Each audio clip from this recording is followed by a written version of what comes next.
Here is a live look at our nation's capital, where still funding the government is not happening.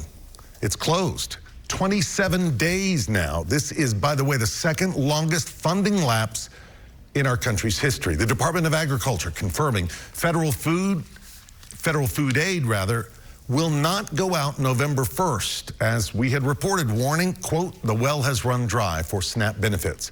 More than 40 million Americans rely on the program to help them buy groceries, including about 690,000 Tennesseans. Federal employees also missed their first full paycheck at the end of just last week. So while those federal workers, including air traffic controllers and others, still going without pay, we're learning of another group of people right here in Nashville who may be the next to feel the sting of this stalemate. Chris Davis explains.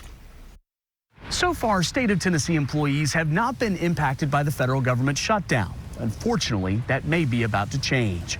You have state employees that could potentially be furloughed and lose their pay and potentially lose their health insurance. Usually a federal government shutdown wouldn't impact state-level jobs, but Tennessee relies pretty heavily on federal funding.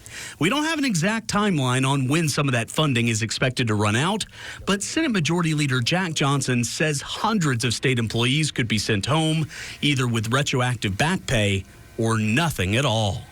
There are iterations of that throughout state government, but probably the heaviest concentration would be in the Department of Human Services. Let's declare a state emergency and appropriate emergency funds to fill in this funding gap. House Democratic Caucus Chairman John Ray Clemens thinks the governor should call lawmakers back to the Hill to set aside emergency funding to keep state workers on the clock and provide temporary assistance to federal SNAP recipients who may also go without support starting in November. This is a real problem facing 10% of Tennesseans. We have to do something. Sitting on our hands and sitting idly by while children go hungry is completely unacceptable. It's unconscionable to me. I don't see the value in having a special session. What we need is for Democrats to do the right thing in Washington. Who to blame for this mess? Well, I think it's shameful that Democrats are refusing to open the government. All depends on who you ask.